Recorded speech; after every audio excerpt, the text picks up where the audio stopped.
filósofo, professor, pesquisador e escritor. Ele é um estudioso da profundidade da filosofia africana. Fala com a mesma leveza e criatividade para crianças e adultos. Já escreveu sobre as divindades e mitos femininos e agora publicou um livro com a pergunta: por que amamos? O meu convidado do perfil de hoje é Renato Nogueira. Muito obrigada pela sua participação, professor.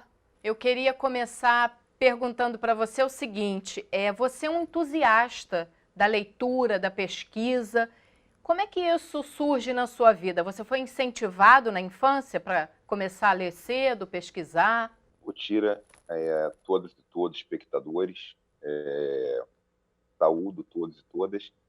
Digo o seguinte, desde a infância eu tive um episódio muito interessante na minha vida, porque meu pai, meu falecido pai, ele era da Marinha, carreira militar. Ele abandona a Marinha antes de eu nascer para poder ser vendedor de livros e discos.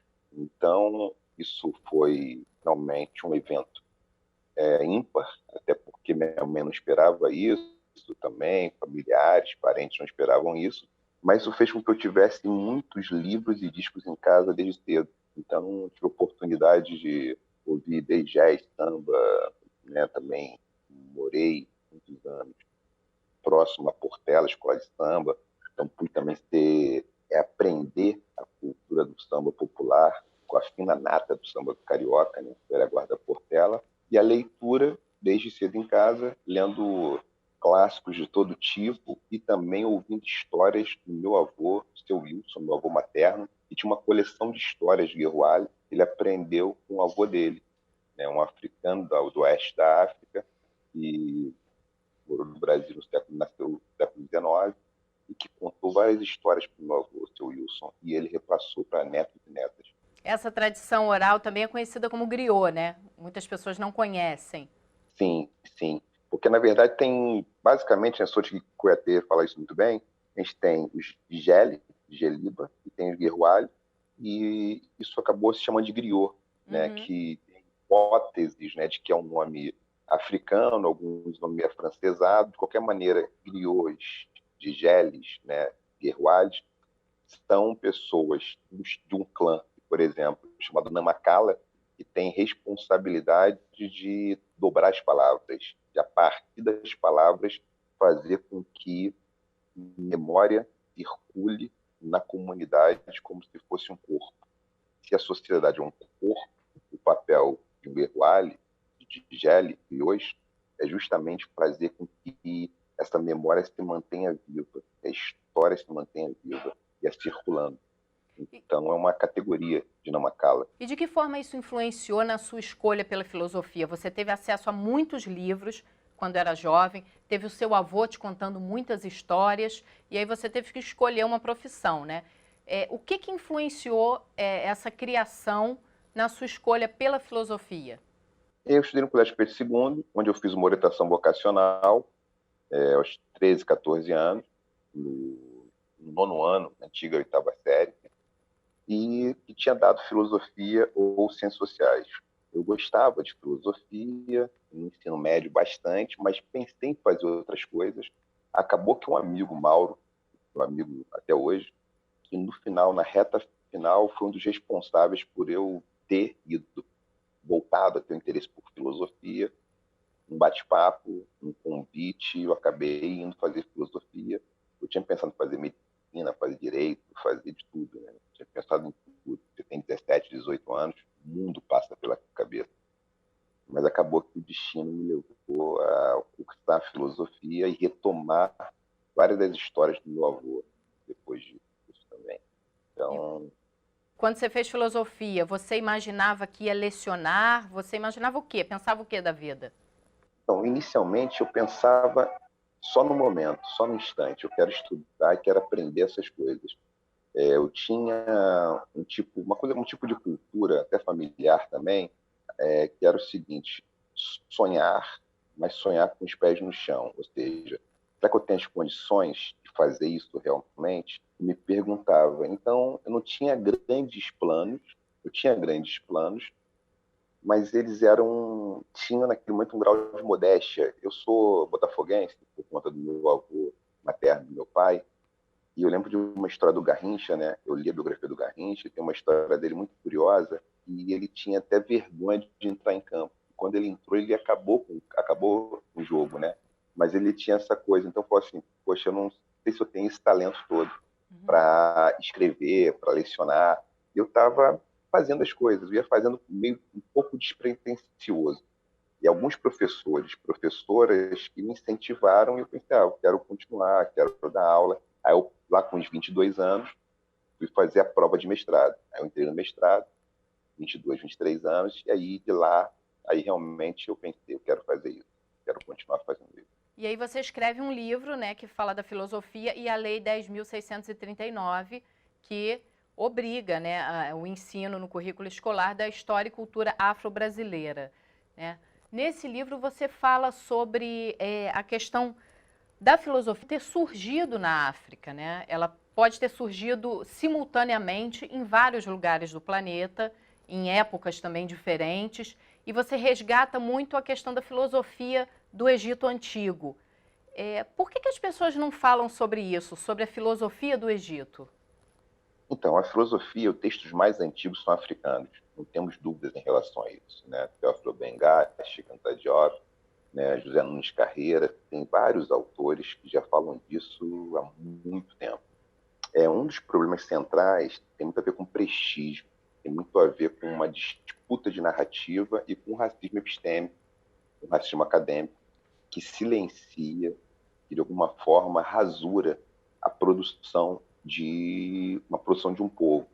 Porque a filosofia está na base daquilo que a gente chama suprassumo da cultura ocidental, em certa medida. Então, por essa razão, foi muito difícil, né, para uma série de grupos, né, reconhecer essa necessidade de desblindar, como diz Luiz Tavares, mas uma blindagem que favorece o discurso de alguns grupos em detrimento do discurso de outros. Então, não tenho dúvida que esse fenômeno parece muito com aquela velha história. Se você tem uma pesquisa, um estudo sobre teoria da recepção, é muito divertido. Pega uma plateia, 50 pessoas, duas plateias de 50 pessoas com perfis parecidos, faixa etária, grupo racial, gênero, classe, e coloca para assistir uma palestra exatamente igual, de gastronomia, dos dois lados. Num lado, um homem branco com sotaque francês, do outro, uma mulher negra com sotaque nordestino. Eles falam a mesma coisa, são atores que ensaiaram. O que acontece? A percepção das plateias é diferente. Por uma razão, não é o conteúdo, mas a forma. Ou seja, existem elementos de gênero e raça que favorecem, dão o privilégio de garantia de um discurso fidedigno e consistente. Isso tem a ver com racismo, com sexismo, patriarcado, classismo. Então, o homem com sotaque francês, ele foi melhor avaliado do que a mulher com sotaque nordestino, negra, homem branco. Então, acho que é um pouco isso, né? A questão da filosofia tem um prestígio, né? Tem uma disputa política, uma disputa epistemológica que rasura a produção africana. Sem contar uma coisa importante, que o Egito era um país, um povo, né? Uma civilização de pessoas negras. O Egito vai clareando por conta das invasões. Agora, todos os faraós, né, antes das grandes invasões, eram negras e negros. Os cabelos são trançados, são tranças, são dreads. Né, as barbas são barbas crespas. Né, as pinturas são de pessoas negras. Só que elas são representadas de modo branco em muitos filmes de ficção. Então tem um problema, que é de não assumir, não apresentar a realidade tal como ela é. Não, isso que você fala é muito importante porque a gente costuma ver muitas histórias sobre a cultura egípcia, mas ninguém se lembra que o Egito está dentro da África, né? A gente, quando fala de países, a África, como se fosse um único país, né? E o Egito está incluído ali. Quando você fala do Egito, não, o Egito e a África, como se tivessem sido separados também, né? Sim, concordo. Tem muito a ver com isso. O Freud, Sigmund Freud, né, neurologista, pai da psicanálise, ele fala de Moisés como egípcio. Né? Moisés é um egípcio, isso é muito importante dizer. Os hebreus Moisés era um egípcio, muito importante dizer. Os hebreus eram negros, né? Obviamente, você tem vários grupos, né? Você pega hoje as sefaradias, Ashkenazi, tem vários grupos, né? Da comunidade judaica, tem grupos beta Israel, são pessoas negras, mas isso é pouco ventilado, é como se toda a população, toda a comunidade judaica, todos os judeus fossem brancos, né? Em algumas representações.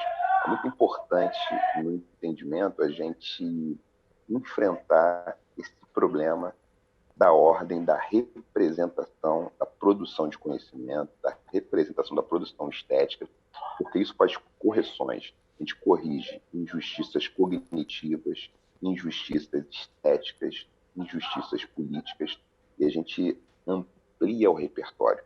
A vida só tem a ganhar se a gente amplia repertório. Se a gente reduz repertório, quem perde é a vida. E existe isso que você está falando de perder, né? Essa amplitude de conhecimento, né? A cultura egípcia também, e a filosofia egípcia, falando sobre mente, coração, ela é muito rica. E assim, mais de 99% da população mundial não tem acesso a essa informação. Porque tem um mecanismo interessante, né, na filosofia antiga do Kemet, né, a palavra que eles usavam, Kemet, a palavra para se referir à própria civilização.